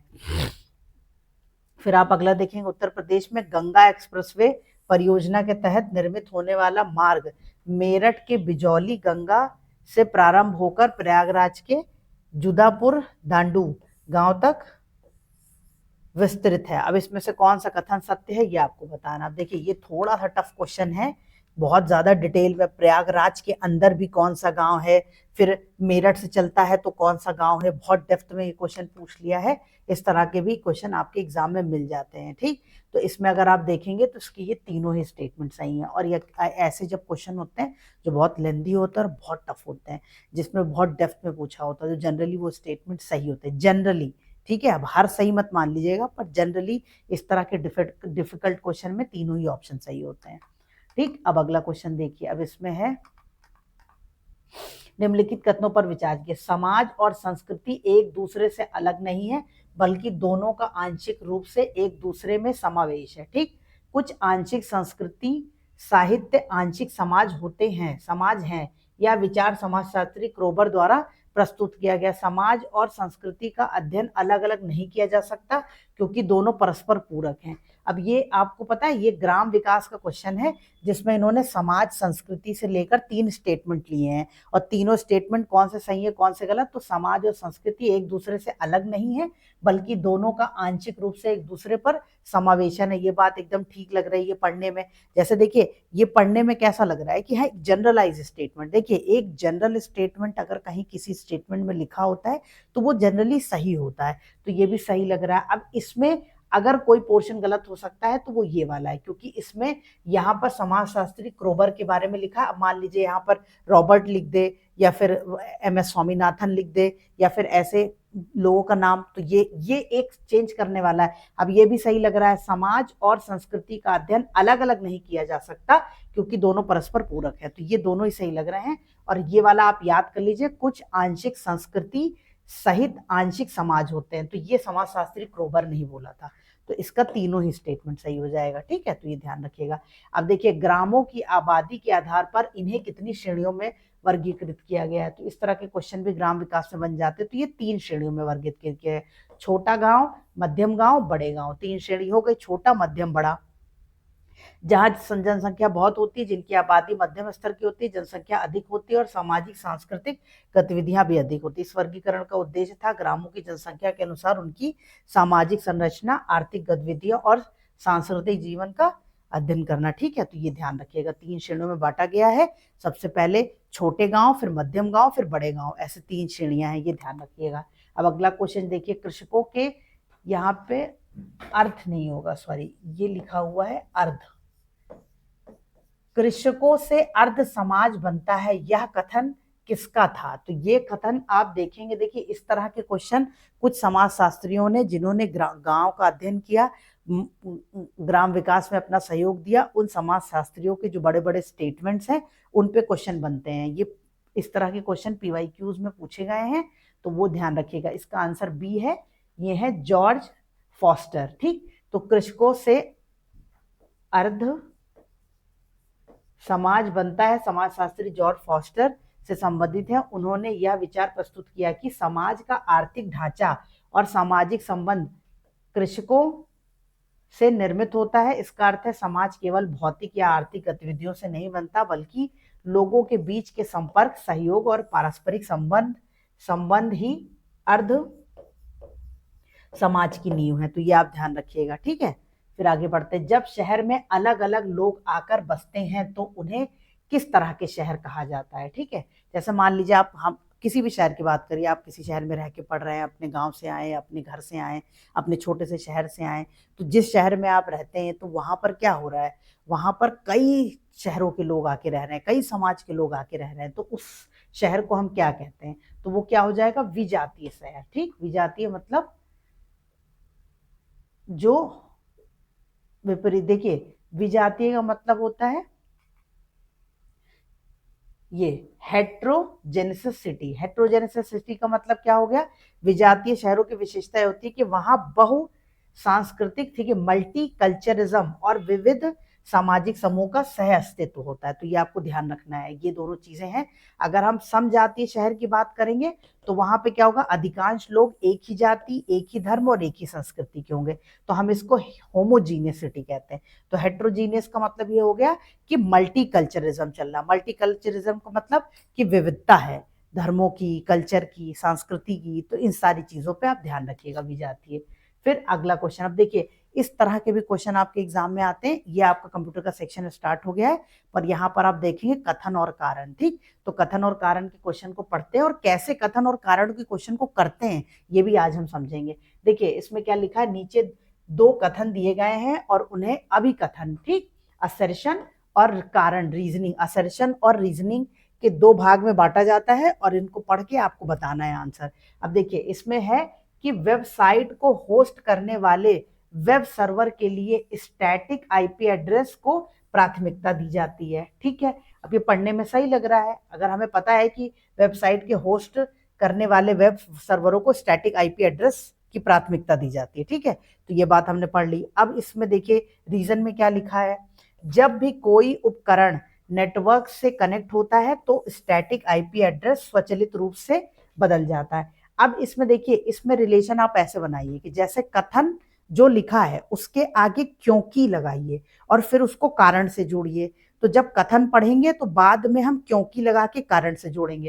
तो अब देखिए कैसे पढ़ेंगे इसको, वेबसाइट को होस्ट करने वाले वेब सर्वरों के लिए स्टैटिक आईपी एड्रेस को प्राथमिकता दी जाती है क्योंकि जब भी कोई उपकरण नेटवर्क से कनेक्ट होता है तो स्टैटिक आईपी एड्रेस स्वचालित रूप से बदल जाता है। तो ये रिलेशन कंप्लीट हो रहा है कि नहीं? हम कोई भी बात कह रहे हैं, हम आज स्कूल नहीं जाएंगे क्योंकि आज हमारी तबीयत ठीक नहीं है, तो ये स्टेटमेंट जो कारण है वो कथन को सत्यापित कर रहा है कि नहीं, ये चीज देखनी है। ठीक, अगर हम उल्टा पढ़ते हैं, मान लीजिए आप पहले कारण पढ़ते हैं कि जब भी कोई उपकरण नेटवर्क से कनेक्ट होता है तो स्टैटिक आईपी एड्रेस स्वचालित रूप से बदलता है, इसलिए वेबसाइट को होस्ट करने वाले वेब सर्वरों के लिए स्टैटिक आईपी एड्रेस को प्राथमिकता दी जाती है। तो अगर हम कारण से कथन की तरफ जाएंगे, ठीक, तो हम रीजन से असर्शन की तरफ जाएंगे तो इसलिए लगाएंगे, और असर्शन से रीजन की तरफ जाएंगे तो क्योंकि लगाएंगे। क्योंकि का मतलब क्या हुआ कि आप कोई स्टेटमेंट कह रहे हैं, वो क्यों कह रहे हैं, तो वो चीज आपको उससे पता चलेगी। तो क्यों की लगा दीजिए। जैसे इस चीज को ऐसे समझ लीजिए, क्योंकि कथन कारण के क्वेश्चन बहुत ही घुमावदार होते हैं और बच्चे बहुत परेशान होते हैं। देखिए कथन है, कथन पढ़िए, फिर उसमें क्यों की जोड़िए, ठीक, और यहाँ पर कारण पढ़िए। अब जब ये रिलेशन कंप्लीट हो जाएगा, ठीक, तो हम बताएंगे कि कथन सही है, कारण सही है, और कारण जो है वो कथन की व्याख्या कर रहा है। अब हो सकता है कथन सही हो, कारण सही हो, पर व्याख्या ना करे, ठीक, या हो सकता है कथन गलत हो तो कारण अपने आप सही हो जाएगा, कारण गलत हो तो कथन सही हो जाए, क्योंकि 4 ही स्टेटमेंट होते हैं। और जब आप 4 स्टेटमेंट देखेंगे तो 4 तरह के 4 स्टेटमेंट यही आते हैं कि ए और आर दोनों सही हैं और कारण कथन की सही व्याख्या करता है। ए सही है, आर गलत है, ठीक। अब ए सही है, आर गलत है, इसमें लिखा है अभिकथन ए सही है लेकिन कारण आर सही नहीं है, ठीक है। ए कथन सही है लेकिन कारण आर गलत है। देखिए इसको यहाँ पर इस तरह से मत मानिए, इसमें दोनों ही सही है। देखिए अभिकथन ए और आर दोनों सही है, लेकिन कारण जो आर है वो अभिकथन ए को सही व्याख्या नहीं करता। तो 2 स्टेटमेंट तो ये हो गए, और एक ये हो जाएगा कि इसमें मान लीजिए ये गलत है और ये सही हो जाएगा, ठीक। तो इसमें अगर अभिकथन गलत है तो कारण सही होता है, कारण गलत है तो अभिकथन सही होता है, स्टेटमेंट ऐसे ही आते हैं। और मान लीजिए दोनों ही गलत हैं, यहाँ पर आपको देखिए एक ये भी ऑप्शन दिया, उपरोक्त में से कोई नहीं, तो इसको भी ध्यान में लेके चलना है। मान लीजिए ऐसा हो सकता है कि कथन भी गलत हो और कारण भी गलत हो, तो ये एकदम ध्यान रखिएगा। तो अगर हम इसको डिटेल में पढ़ेंगे, देखिए इसमें आपको ध्यान देना है कि स्टैटिक आईपी सर्वर की बात कर रहा है। तो जब यहाँ पर स्टैटिक की बात कर रहा है तो जो स्टैटिक आईपी सर्वर है वो अपने आप नहीं बदलता है, तो इसका मतलब कि ये वाला पॉइंट गलत हो जाएगा, ठीक है। ये गलत लिखा हुआ है और ये सही हो जाएगा। तो अगर आप इसका आंसर देखेंगे तो इसका आंसर सी है, कि पहली बात जो है वो सही है कि अभिकथन ए सही है, लेकिन जो कारण है वो गलत है, ठीक। ये क्वेश्चन समझ गए। देखिए ये क्वेश्चन समझना बहुत जरूरी है, और ये जो हमने आपको समझाया है ये पॉइंट, ये ध्यान रखिएगा कि कथन सही है और कारण भी सही है, और कारण कथन की व्याख्या कर रहा है, ठीक। एक ऑप्शन आपको ये मिलता है, ठीक है। और दूसरा ऑप्शन क्या मिलता है, कथन सही है, कारण सही है, पर व्याख्या नहीं कर रहा है। फिर तीसरा ऑप्शन क्या मिलेगा, कथन सही कारण गलत, कारण सही कथन गलत। और जब ई ऑप्शन में आप जाएंगे तो दोनों ही सही या दोनों ही गलत, वो ई ऑप्शन से भी निकलेगा, ठीक है। तो ये ध्यान रखिएगा। अब अगला क्वेश्चन देखिए, इसमें आपको ध्यान रखना है कि जो अपने आप बदलता है वो डायनामिक आईपी एड्रेस होता है, ठीक है। और स्टैटिक आईपी एड्रेस क्या होगा, वो अपने आप नहीं बदलेगा, ठीक है। स्थायी और विश्वसनीय होता है, इसलिए हम उसको स्टैटिक आईपी एड्रेस को डायनामिक की जगह पर ज्यादा वरीयता देते हैं, क्योंकि उसमें अपने आप नहीं बदलता है। स्टैटिक प्राथमिकता दी जाती है क्योंकि ये स्थायी और विश्वसनीय पता प्रदान करता है, बार बार पता अपने आप नहीं बदल रहा है। डायनामिक आईपी एड्रेस है तो वो अपने आप एड्रेस चेंज कर देगा, तो बार बार एड्रेस चेंज हो रहा है, ये चीज से प्रॉब्लम हो जाती है, तो इसको सॉर्ट करते हैं, ठीक। अब देखिए इनमें से किस प्रोटोकॉल द्वारा वेब ब्राउजिंग को संचालित किया जाता है, तो आपको पता है ये HTTP होता है, इसको हम बोलते हैं हाइपर टेक्स्ट ट्रांसफर प्रोटोकॉल, ठीक। अब देखिए ब्राउजिंग के लिए यह प्रोटोकॉल वेब पेज को एक कंप्यूटर से दूसरे कंप्यूटर तक भेजने का कार्य करता है। अब एक क्वेश्चन देखिए यहाँ पर क्या आ गया है, मैच द फॉलोइंग, ठीक है, server with its IP protocol. अब ये मैच द फॉलोइंग का क्वेश्चन है, ये भी क्वेश्चन आपके एग्जाम में आते हैं, ठीक है। तो ये आप मैच द फॉलोइंग, मिलान का क्वेश्चन है ये, मिलान, ठीक है। तो ये क्वेश्चन भी आपके एग्जाम के लिए महत्वपूर्ण है। इसमें देखिए क्या लिखा हुआ है, यहाँ लिखा है ईमेल, यहाँ पे लिखा है न्यूज ग्रुप्स, यहाँ लिखा है इंटरनेट टेलीफोनी, ठीक है, इंटरनेट टेलीफोनी, और यहाँ पे चैट इंस्टेंट मैसेजिंग इसमें लिखा हुआ। अब इसमें पूछा है कि ये इंटरनेट सर्विस है, इनका जो प्रोटोकॉल है वो क्या क्या है, तो इसमें आपको मिलाना है, ये है, ठीक है। तो इस तरह से अगर आप देखेंगे तो आपको पता चलेगा कि इसमें वन का ये जो है ये 1 है, ये 2 है, ये 3 है और ये 4 है, ठीक। तो 1 का 1 है, यहाँ पर 2 का 2 है और 3 का 3 है, 4 का 4, ए का 1, बी का 2, सी का 3 और डी का 4 है। अब यहाँ पर सेम ही निकल गए, तो हम लगा देंगे ऑप्शन, ऊपर नीचे भी हो सकते हैं, ठीक है। तो ये आप ध्यान रखिएगा। अब इसमें जो जो ईमेल होता है उसके ये प्रोटोकॉल्स होते हैं, ठीक है। अगर आप इन प्रोटोकॉल्स को देखेंगे तो जो लिखा हुआ है SMTP, ये सिंपल मेल ट्रांसफर प्रोटोकॉल होता है। POP3 पोस्ट ऑफिस प्रोटोकॉल होता है ना। तो ये आप ध्यान देंगे। देखिए यहाँ पर आपको ये ध्यान देना है कि इसमें जो SMTP लिखा है ये सिंपल मेल ट्रांसफर प्रोटोकॉल है। ये POP3 जो लिखा है ये लिखा है पोस्ट ऑफिस प्रोटोकॉल, और एक IMAP जो लिखा हुआ है ये इंटरनेट मैसेज एक्सेस प्रोटोकॉल, ठीक। तो ये तीनों जो है वो ईमेल से संबंधित है, ये आप याद रखिएगा, ठीक है। और उसके बाद अगर आप आ जाएंगे न्यूज ग्रुप, तो इसमें NNTP है, नेटवर्क न्यूज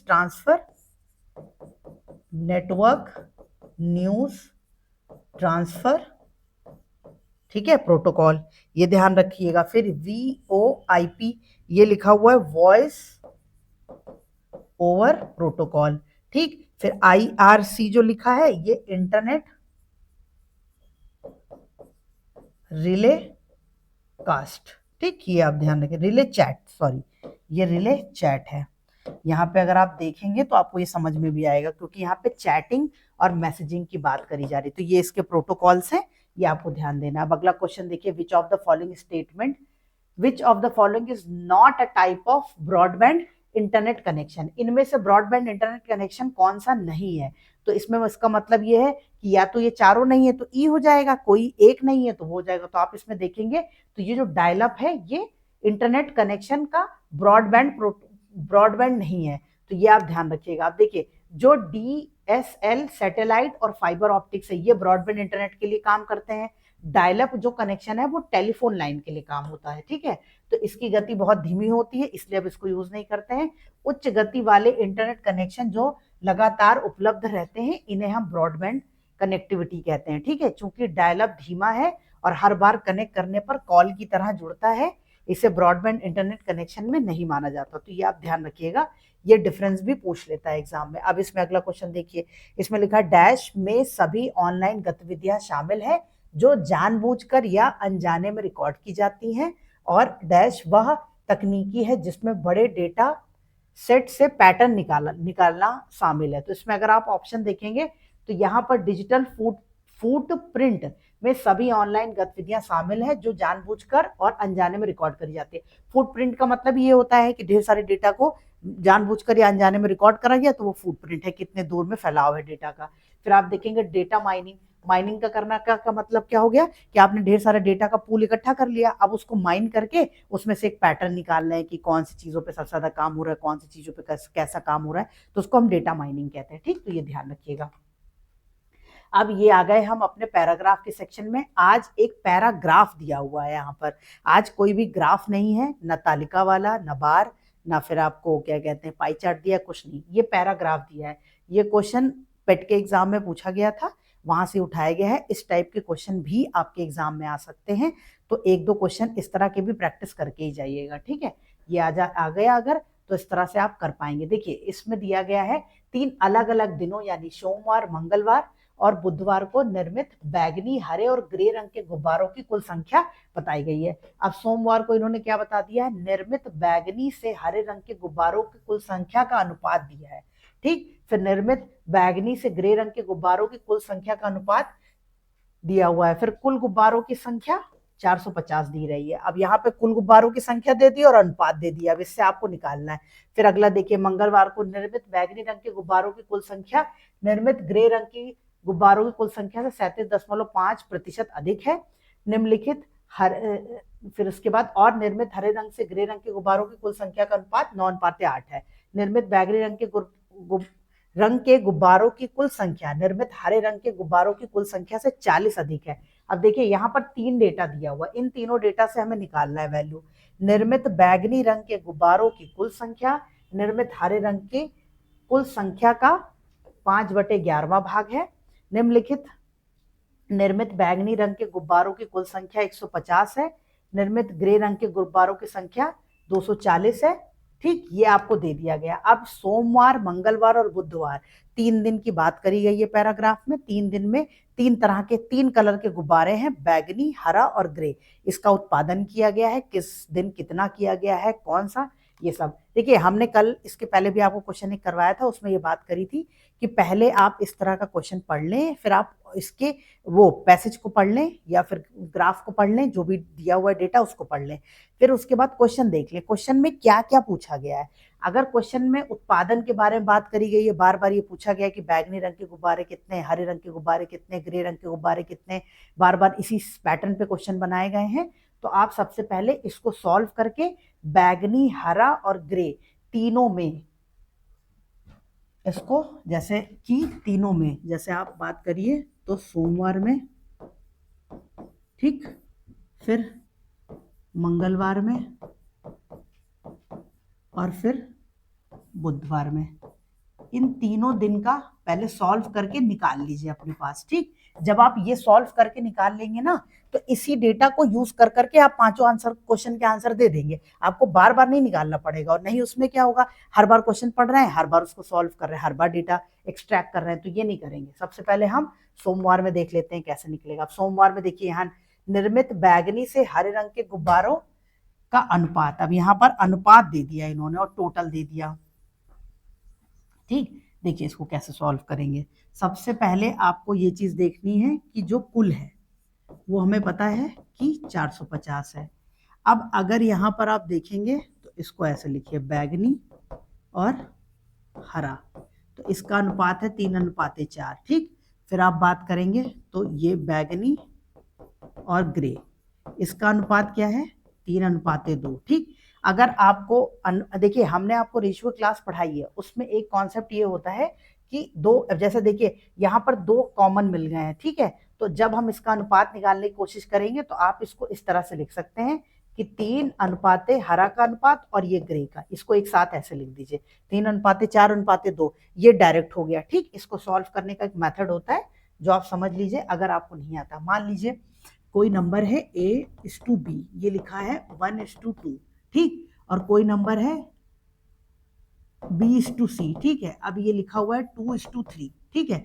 अब इसको हमें A:B:C निकालना है, ठीक है, तो हम इसको कैसे लिखते हैं, इस तरह से, और यहाँ पर B के नीचे ही B की वैल्यू लिखिएगा। ठीक है, ये आप बना लीजिए। यहाँ कुछ नहीं लिखा है तो जो यहाँ होता है उसको यहाँ लिख देते हैं, यहाँ कुछ नहीं लिखा है तो जहाँ होता है वो यहाँ लिख देते हैं। अब इसको आपस में मल्टीप्लाई करिए तो ये 2 हो जाएगा, 2 दूनी 4 हो जाएगा, 3 दूनी 6 हो जाएगा। ठीक, 2:4:6, अब इसको काटिए, 2 करने 2, 2 दूनी 4, 2 तिहाई 6, अब ये 1:2:3 आ गया। अब ये अगर आप यहाँ देखें तो ये दोनों कॉमन है, तो हमने इसको बोला कि 1 लिख दीजिए, फिर जो कॉमन है वो लिखिए, फिर ये लिख दीजिए। इसी तरह से यहाँ पर अगर हमने देखा है तो हमने देखा 3:4 था और ये 3:2 था, तो इसमें बैगनी बैगनी कॉमन हो गया, तो 4 हरे का हो जाएगा, 2 ग्रे का हो जाएगा, तो 3:4:2 ये आ गया। ठीक, इस तरह से सॉल्व करते हैं इसको। अब इसके बाद हम क्या करेंगे, हमें ये पता है, तो इसका मतलब जो कुल नंबर है यहाँ पे, ये आपका अनुपात आ गया 3:4:2। अब हमें पता है कुल कितना है, 450। ठीक, इसमें हमें तीनों के कलर निकालने हैं। अब हम बैगनी, अगर हम बैगनी के लिए निकालेंगे तो 3/3, 4 3 7 2 9, ये कुल जो है ये कितना हो जाएगा, 9 हो जाएगा, 9 यूनिट। तो 9 यूनिट को इससे भाग करिए, 3 यूनिट की वैल्यू निकालेंगे तो ये आपका आ जाएगा बैगनी। देखिए इस तरह से आप सारे उसका निकालिए, तो इसमें आ जाएगा 9×5 45 0 15, ये 150 आ गए। तो बैगनी गुब्बारे कितने हो गए, 150। अब हरे की बात करिए, ठीक है, हरा गुब्बारा कितना हो जाएगा, 450, 4/9, ये आपका आ गया 50, 50 चौको 200। ठीक, अब उसके बाद अगर आप 2 देखेंगे तो ग्रे कितना हो जाएगा, 50 दूना 100। अगर आप देखेंगे तो 100, 200, 300, 400, 450, ये आपको वैल्यू पता चल गई। अब आप इसको यहाँ पर जो हमने लिखा है, कहाँ पर लिखा था, हाँ ठीक, सोमवार में आप लिख लीजिए, आपको तीनों वैल्यूज यहाँ पे लिखी हुई हैं, 150, 200 और 100, 150, 200 और 100। ठीक है, देखिए इस तरह के क्वेश्चन में ये आपको करना पड़ेगा, नहीं तो आप वहां पर बार बार कैलकुलेशन करेंगे, बार बार वैल्यू लिखनी पड़ेगी। ये आपका हो गया बैगनी, ये आपका हो गया हरा और ये आपका हो गया ग्रे। ठीक है, तो ये ध्यान रखिएगा। अब हम आ गए मंगलवार में। अब मंगलवार का डेटा यहाँ पर दिया हुआ है, देखिए मंगलवार का डेटा यहाँ दिया है। अब इसको सॉल्व करिए। ठीक, अगर आप इस सेक्शन को सॉल्व करेंगे तो आप देखेंगे, इसको सॉल्व करिए। मंगलवार के डेटा में इन्होंने क्या लिखा है, इसको पढ़िए। मंगलवार का डेटा है, निम्नलिखित निर्मित बैगनी रंग के गुब्बारों की कुल संख्या निर्मित ग्रे रंग के गुब्बारों की कुल संख्या का 37.5% अधिक है।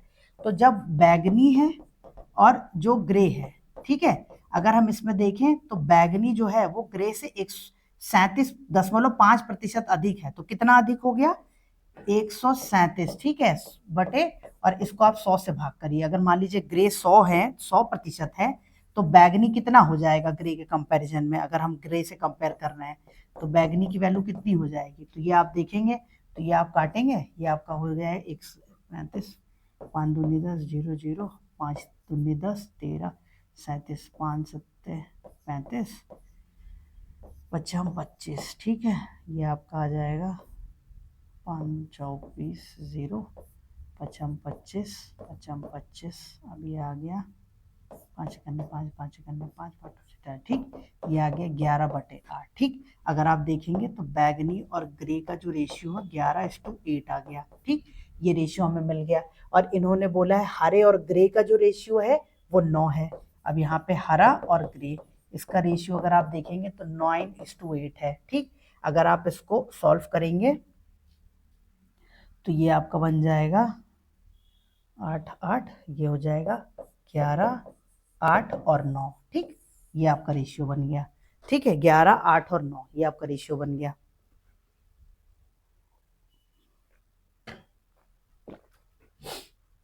अब इस रेशियो से हमें देखना है कि इसमें अगर आप बात करेंगे, ठीक है, और एक चीज और इसमें लिखिए, निर्मित बैगनी रंग के गुब्बारों की कुल संख्या निर्मित हरे रंग के गुब्बारों की कुल संख्या से 40 अधिक है। तो अगर हरे रंग का आपको गुब्बारा निकालना है तो बैगनी में 40 आपको जोड़ना है।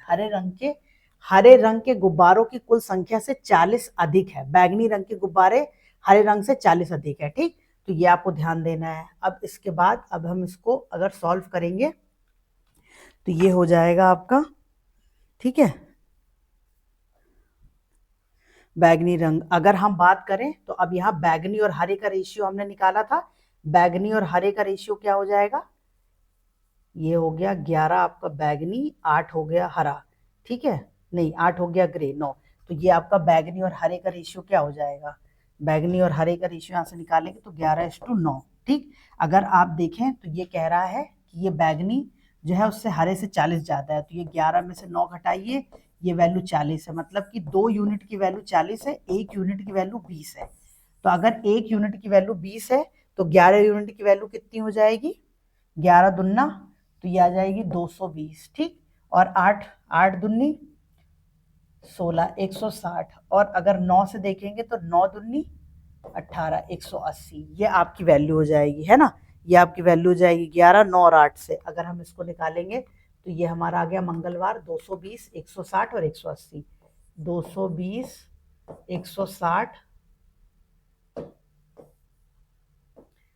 160 और 180। ठीक है, अब इसमें आप कलर देख लीजिए कौन सा है। जो 220 है वो आपका है बैगनी। ठीक, फिर 8, जो 8 के साथ रेशियो है 8 दूनी 16, ये हो गया आपका हरा, और ग्रे हो गया आपका 180। ठीक, अब बुधवार पे आइए, देखिए इसी तरह से हमें बुधवार पे निकालना पड़ेगा। और एक बार जब आपने ये कैलकुलेशन कर ली तो अभी देखिएगा क्वेश्चन करना आपके लिए कितना आसान हो जाएगा। ठीक है, अब ये इसको हम सॉल्व करते हैं बुधवार के लिए। बुधवार को कितनी वैल्यू हो जाएगी, देखिए इसमें क्या कह रहा है, निर्मित बैगनी रंग के गुब्बारों की कुल संख्या निर्मित हरे रंग के गुब्बारों की कुल संख्या से 5/11 है। तो जो बैगनी है वो हरे से 5/11 है। ठीक, तो ये ध्यान रखना है। अब बैगनी और बटे इसको हरा यहाँ ले आइए, तो ये कितना हो जाएगा 5:11, ये आपका आ गया। निर्मित बैगनी रंग के गुब्बारों की कुल संख्या, अब बैगनी रंग के गुब्बारों की कुल संख्या कितनी है, 150। ठीक, तो जब आपको पता है बैगनी की 150 है तो अगर हरा रंग हमें निकालना है तो हरा बराबर कितना हो जाएगा, ये हो जाएगा 11/5, ये उल्टा हो जाएगा, और ये इसको 150 से मल्टीप्लाई कर दे तो 5 तिहाई 15, 0, ये आ जाएगा 330, है ना। देखिए 5 तिहाई 15, 0, 30, 30 को 11 से गुणा करा 330, ये हरे रंग का आ गया। अब हरे रंग का अगर 330 आ गया, बैगनी यहाँ पर दिया हुआ है, निर्मित बैगनी रंग के गुब्बारों की संख्या, निर्मित ग्रे रंग के गुब्बारों की संख्या, तो 150, 240, 330, ये आप ध्यान रखिए।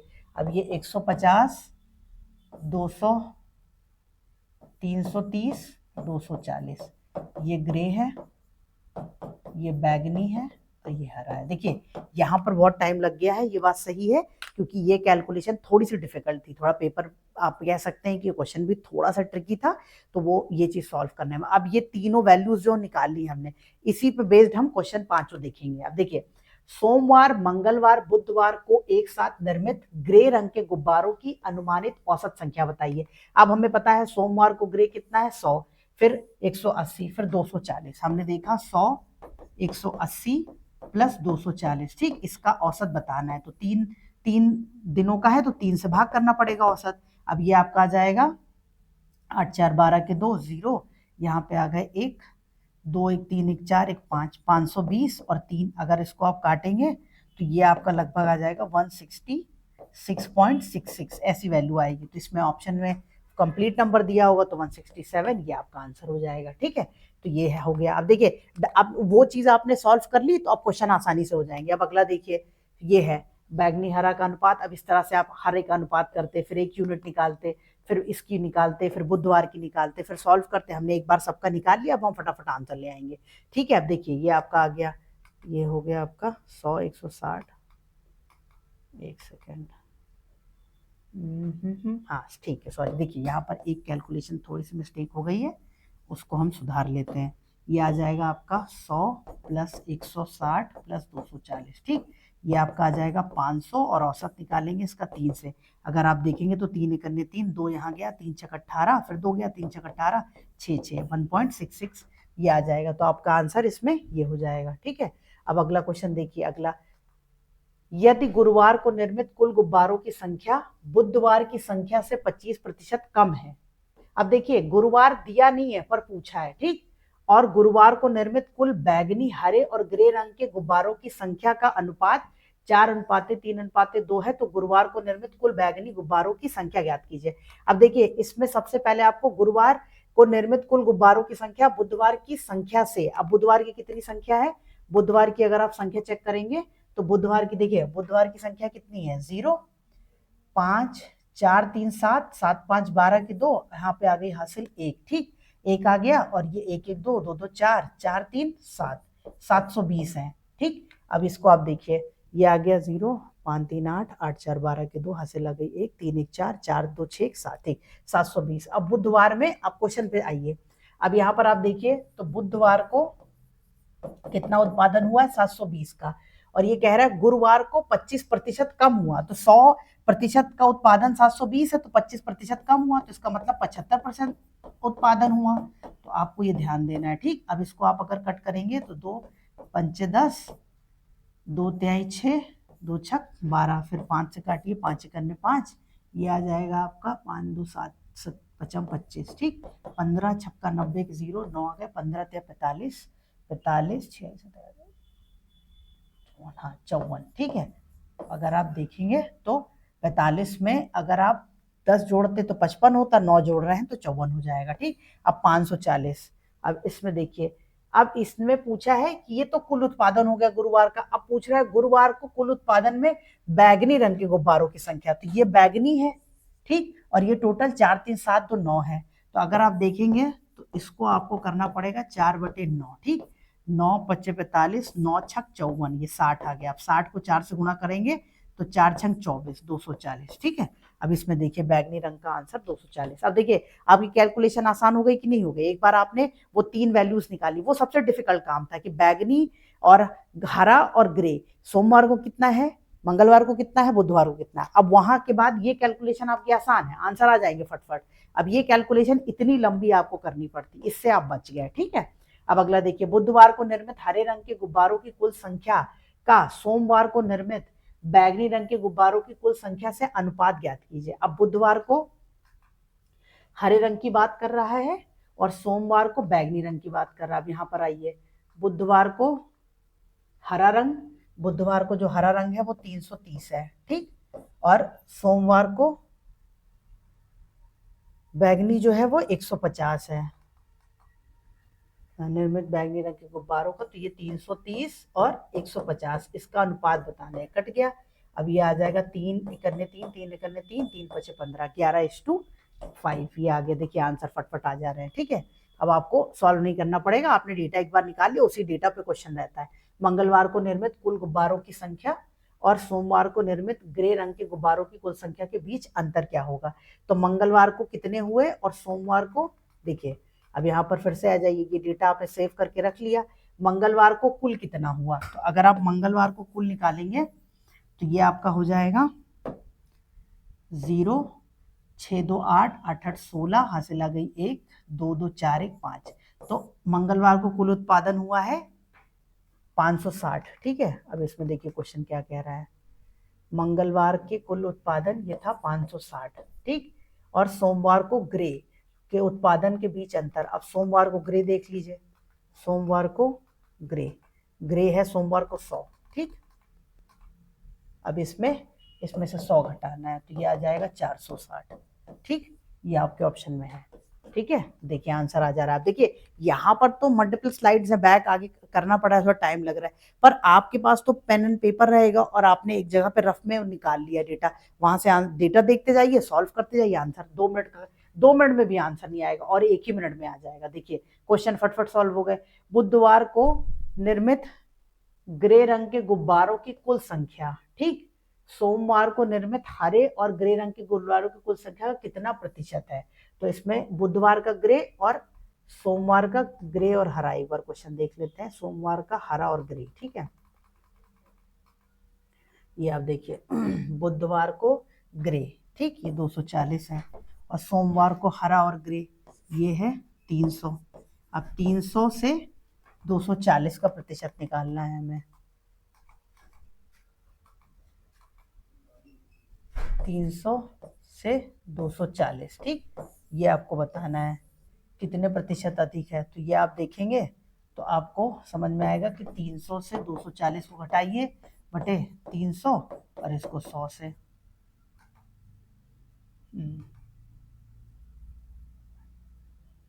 निर्मित हरे रंग के गुब्बारों की कुल संख्या के कितने प्रतिशत है, ठीक है। तो ये हमें निकालना है, यहाँ पे आपको रखना पड़ेगा कुल संख्या। ये पूछ रहा है, वृद्धि नहीं पूछ रहा है, बस ये कुल संख्या से पूछ रहा है। इसको काटेंगे तो 3 8 24, 3 9 30, 10 से 0 कट गया, ये आ गया 80। तो कितने प्रतिशत, कितना अधिक है, 80%, ठीक है। ये आपको बता रहा है। देखिए यहाँ पर इसने डिफरेंस नहीं पूछा है कि डिफरेंस निकालिए प्रतिशत वृद्धि कितनी हुई, वो पूछ रहा है कि बुधवार को जो निर्मित ग्रे गुब्बारे हैं वो सोमवार को निर्मित हरे और ग्रे गुब्बारों की संख्या से कितने प्रतिशत अधिक हैं। तो ये आपको बताना है बस। तो ये अधिकता हमने 300 और 200, ये 240 जो है ये ग्रे और हरे हैं जो सोमवार के हैं, बुधवार वाली वैल्यू यहाँ रखेंगे क्योंकि इससे प्रतिशत बताना है, ठीक है। तो इस तरह सॉल्व कर लिया। अब देखिए आंसर आ गया, ठीक है। तो ये आपके आज डेटा इंटरप्रिटेशन के क्वेश्चन हो गए। आज का क्वेश्चन थोड़ा सा डिफिकल्ट आपको लग सकता है, पर इसका मेथड जो मैंने बताया अगर आप वो फॉलो करेंगे तो आप एग्जाम में क्वेश्चन जरूर कर पाएंगे, ठीक है। इसी तरह से ही सॉल्व होगा। अगर आप बार बार वैल्यू निकालते रहेंगे रेशियो से, प्रोपोर्शन से और परसेंटेज से, तो आप फंस जाएंगे। पहले एक बार आप जो भी डेटा दिया है उसको सॉल्व करके ईजी बना लीजिए, ठीक है, तो उसके बाद आंसर निकल जाएगा, ठीक। मिलते हैं अगली क्लास में, तब तक के लिए पढ़ते रहिए और अपनी तैयारी को करते रहिए। Thank you very much.